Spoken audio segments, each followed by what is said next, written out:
Malaysia কিন্তু পরিশ্রম কম করে না, বাংলাদেশে বেশি করে, বাংলাদেশে বেশি করে ভাই। হ্যাঁ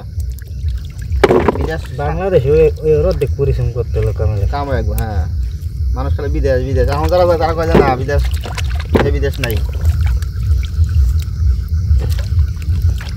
দর্শক বিকাল থেকে শুরু করে কাঁচামরিচ উঠাচ্ছিলাম। মামুন জি ভাই, কেজি 10 হয়েছে কাঁচামরিচ? হ্যাঁ ভাই 10 কেজি হবে। লাইটটা নিচ দিকে ধরো, কারণ অন্ধকার তো বুঝছো, জি দেখা যাচ্ছে না। তবে আজ মনে হচ্ছে কাঁচামরিচের চেয়ে পাকা মরিচ বেশি উঠছে। কাঁচামরিচ কি করবো এগুলা? ভাই এগুলো এখন এই যে সকালবেলা ওই যে ঘোরাধর আছে পাশে, না বিক্রি তো করবোই, জি কিন্তু এগুলো কি আবার ইয়া করতে হবে, ধুইতে হবে? এগুলো নিয়ে এখন টিপার পাই নিয়ে এগুলো ধুয়ে টুয়ে যে ভাই লাইট আছে পয়সা দেওয়া লাগবে এগুলা।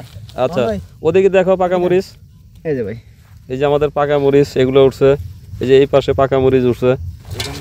সজীব জি ভাই, তোমার ভাই তো মালয়েশিয়ায় প্রচুর কষ্ট করে, কিন্তু তুমি আমার কাছে এসে মনে হয় বিদেশের ফিল্ডে পাচ্ছ, কারণ সকাল থেকে শুরু করে সারাদিনই কিন্তু একটার পর একটা করতে হচ্ছে। তো আমার শুধু মনে হয় যে এই সপ্তাহটা গেলেই কাজ কমে যাবে। আসলে আমার মনে হয় যে যেদিন আমি বলি আর কাজ বেড়ে যায়। ঠিক আজকে যে এই কাঁচামরিচগুলো আমরা হারভেস্ট করলাম, বুঝলাম ভাই। সেদিন তো 16 কেজি নিয়েছিলেন, তো আজকে মনে হয় যে কতটুকু হবে দেখেন, 10-12 কেজি হবে। আর শুকনো মরিচ হবে 3-4 কেজি হবে মনে হয়। এই ডালো দি মামুনের দিকে লাইট ধরো। কি বলবো, কালারটা কিন্তু সুন্দর লাগছে। কি কাঁচা আছে নাকি এর মধ্যে? আবার মিশা যেতে পারে, অন্ধকারের ভিতর কাজ করলাম। এখন আমরা এগুলা পরিষ্কার করব পানি দিয়ে, তারপরে গাজরগুলা পরিষ্কার করব। তারপরে আজকে আবার চিন্তা ভাবনা আছে যে এই বাঁধাকপি উঠাবো বেশ কিছু, আবার লাউ থাকলে লাউ উঠাবো। আবার রাত্রে 3টা বাজে আমরা যাবো বিক্রি করতে। সময়ের অভাবে এখন রাত করে আমাদের এই বাঁধাকপি কাটতে হচ্ছে। মামুন জি ভাই, বিসমিল্লাহির রহমানির রহিম শুরু করো। ঠিক আছে ভাই, আজকে দেখি কয় পিস কাটা যায়। বিসমিল্লাহ। তোমার আর আমার সব নতুন অভিজ্ঞতা, শুধু নুরুল ইসলাম ভাইয়ের পুরান অভিজ্ঞতা। জি ভাই, আর সজীবের সবই নতুন। জি যদিও সজীবের বাড়ি হচ্ছে চরে, তো এগুলোর ওজনও তো অনেক অনেক। হ্যাঁ ভাই, আর দাম যে দিব না, বাজারে সেরা একদম, বাজারের সেরা। জি ভাই, এত সুন্দর চেহারা, এত বড় বড় ফুলকপি ভাই, পাতাকপি ভাই। এটা কুয়াশা জমে গেছে। এখন বাজে মনে হয় 7টার মতো, না 7:30 বাজে হয়তো। কত সুন্দর চেহারায়, গোলাপ ফুলের মতো চেহারায় দাম দেয়, চেয়ারে দাম দেয় না। আচ্ছা ফাঁকা করতে থাকো, কারণ এগুলা আমি চাচ্ছি যে আসলে বেশি বয়স করে বিক্রি না করে একটু অল্প বয়সে বিক্রি করা হোক, মানুষ খেয়ে এত দোয়া করবে। আচ্ছা এই পাশে এটা আচ্ছা, ওদিকে দেখো, দেখে দেখে কাটো, কারণ বোঝাও তো অনেক হবে। এটা তো সমানই ছিল যে ওই পাশেটা, এটা বড়ই আছে, এটা তো বড়, ওই যে ওজন বেশি হবে। দেন 40-50 টাকা দাম তো। 40-50 টাকা আসলে একদম অফ সিজন ছাড়া সম্ভব না। এটা ছোট তো একদম আগা ওদিকে ছোট ছোটই, একদম ছোট। নুরুল ইসলাম ভাই সামনে আসেন, এটা মনে হবে ভাই, দেখেন এটা আছে, যেটা আছে না এটা থেকে এটা বড়, এটা তো বড় দেখা যায়। কেন বুঝবে দাও বল দাও।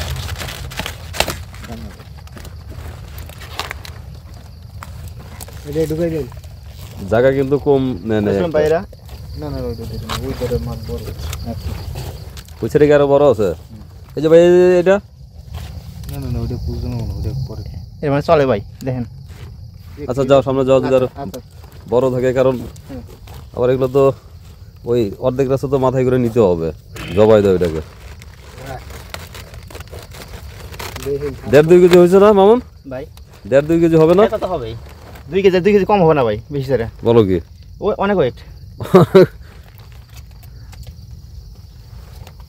অনেক শখের গাছ।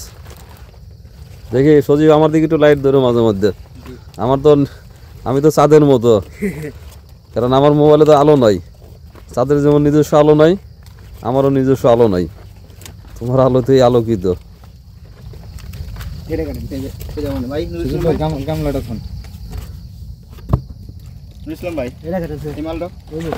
দেখেন কাটেন কাটো কাটো মোবাইলের আলোয় আলোকিত ওদিনকে 19টা নেওয়া হয়েছিল আসলে ওজন তো প্রচুর আর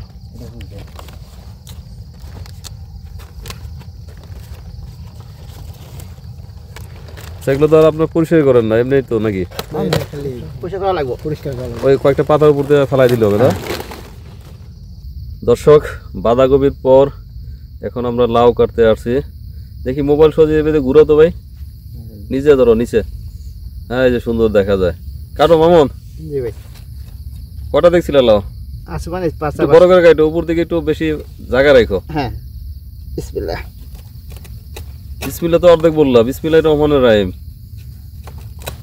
ওটাকে মনে বলে বলছে তাই কি নাও সজিব নাও হাতে নাও ওই পাশে আরেকটা আছে কিন্তু আরেকটা আছে, দেখছি ভাই শিরগুলো যেন নষ্ট না হয় হ্যাঁ ওগুলা খুব অনেক সুন্দর ভাবে ই করা আছে ওগুলো সজিব একটা ভিতরে ঢোকো তার লাইটটা একটু বেশি পাবো না এটা ভাই এই সাইজ এটা সুন্দর দেখেন চলবো দেখি দাও সমস্যা নেই চলবো দেখেন গাছ কারণ বেশি বয়স্ক লাগছে ছোট লাউ মানুষের জি। চাহিদা থাকে বুড়া এই যে বাচ্চা আছে মনে তারপরে আর কাটেন না বাতি লাগাতেন না ওটা কি বেশি বাতি হয়েছে না মানে মানে চলো কাটো ভাই কাটো এই একটাই তো আমার জায়গা ফাঁকা করে দিচ্ছে আমি ওজন তো অনেক এটার ওজন অনেক হ্যাঁ 1.5 কেজি হবে না ভাই দেখেন তো 2 কেজির উপরে আছে 2 কেজির উপরে আছে এটা বয়স হয়ে গেছে এটা বয়স হয়ে গেছে এই যে এটা কাটেন আচ্ছা এই যে এই যে পাশে একটা আছে এই যে বয়স এটা হয়ে গেছে। এই যে এটা ওই যে ওই পাশে আরেকটা আছে কিন্তু দেবো না মালটা বড় হইব বুঝলেন ছোট অন্তরি আমরা উঠে কিন্তু করে ই হবে আচ্ছা এটা অনেক বড় হবে থাকুক এটা কালারও সুন্দর আছে বুঝছো দেখি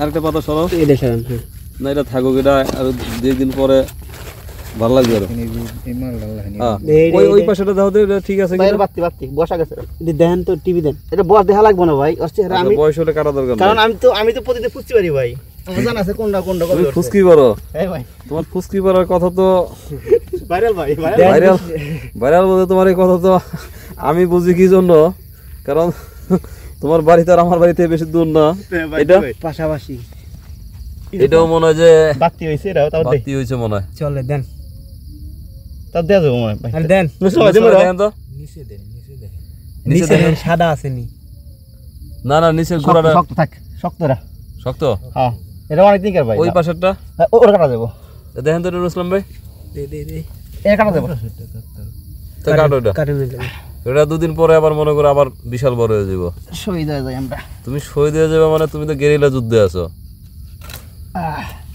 না, এগুলো লাও তবে এটা কাটা ভালো হয়েছে ভাই পোকা টোকা দিচ্ছে হালকা ওর যে কোনো টাইমে আহত হতে পারে আমরা প্রথমবারের মতো এই যে দেখতে পাচ্ছেন মরিচ হারভেস্ট করেছে এগুলো শুকিয়ে ফেলবো যেহেতু জানান যে কাঁচা মরিচের খুব একটা দাম নেই তাই এগুলো শুকানোর ব্যবস্থা করছি যেন আমরা শুকনো মরিচ বিক্রি করতে পারি আর এগুলো হচ্ছে আমাদের সরিষা ভুল ফসল কারণ হচ্ছে আমরা বাটি শাক লাগিয়েছিলাম এর আগে ভিডিওতে দেখিয়েছি সেই বাটি শাকের পরিবর্তে আমাদের সরিষা হয়েছিল সেগুলো না ফেলে দিয়ে আমরা সরিষা প্রসেসিং করছি সজীব জি ভাই তুমি তো সরিষাগুলো কাটছো আমি ছিলাম না তো সরিষার একটা এক্সপিরিয়েন্স হলো আমাদের খুব অল্প জায়গায় জি তো কতটুকু হবে মনে করছো 8-10 কেজি এত হবে না তাইলে আরো কম হবে 5-7 কেজি হতে 5-7 কেজি হতে পারে যাক নিজেদের যা হয়েছে আলহামদুলিল্লাহ জি আর মামুন রে বলছি যে মামুন একটু পশুর প্রতি প্রেম বেশি খাবার দাবার প্রিয় মানুষ তো এখন পিঠাপিঠির কাজও ভালো করতেছে মামুন জি ভাই কালকে রাত্রে তো অনেক কষ্ট হলো জি ভাই এটা হচ্ছে যে যা কিছু করো এগুলাকে মানে বাজারজাত করা কিন্তু অনেক কঠিন কঠিন জি ভাই মানে শুধু যাতায়াতের কথা বলছি না কালকে আমরা সন্ধ্যার সময় যে কষ্ট করে কাঁচামরিচগুলা বাছা হলো বাঁধাকপি তারপরে লাউ এগুলা কাটাকাটি করার পরে যখন তোমরা এই পরিষ্কার করছিল পানি দিয়া তখন কিন্তু আরো কষ্টটা বেশি হয়েছে জি ভাই আর সেকেন্ড হচ্ছে যে ওই যে রাত্রে 3টা বাজে যে 3 জন উঠছো জি তো আমি এটা চিন্তা করলাম যে শ্রমটা কালকে দুপুরে ভাত খাওয়ার পর থেকে শুরু করে রাত 8টা-9টা পর্যন্ত করা হয়েছে, 9টা পর্যন্ত, জি ভাই 4 জন মানুষ। তারপরে ভোর রাত্রে তোমরা 3 জন উঠছো, নুরুল ইসলাম ভাই সেই কষ্ট করে এগুলা পরিষ্কার করে তারপরে গোছগাছ করে রেখে তারপর গেছে ওই পার। তারপরে যে টাকা বিক্রি হয়েছে, তো সেই কত টাকা বিক্রি হয়েছে জানো ভাই? টোটাল বিক্রি 1477 টাকা বিক্রি হয়েছে। আচ্ছা, তো সেই সেখানে খরচ আছে আবার। খরচ আছে জি ভাই। তো সব মিলে যেটা হয়েছে যে শ্রমের তুলনায় কিন্তু মানে অর্থ কিন্তু এরকম আসে নাই। কবে আসে নাই জি ভাই। তখন আমি বলছিলাম যে আমরা যে শ্রমটা দিলাম, তো যদি তুমি লেগে থাকো, আমি বিশ্বাস করি আর কি, প্রকৃতি কখনো মানুষকে ঠকায় না। ঠকাবে না জি। কারণ হচ্ছে যে প্রকৃতি কোনো না কোনোভাবে সেটা ব্যালেন্স করে দেয়। যেমন ধরো যে আমরা ভাবছি যে আমাদের এত পরিশ্রম হলো, আমরা মাত্র এই করে টাকা নিয়ে আসলো, তো এটা বিষয় না। দেখবা এটার কষ্টর মধ্য দিয়ে আল্লাহ তাআলা আমাদের অন্য কোনো ফসল দিয়ে অন্য কোনোভাবে দেখবা দিয়ে দিবে। জি, ঠিক আছে, এটাই হচ্ছে পাওয়া যাবে। প্রকৃতির নিয়ম। জি ভাই।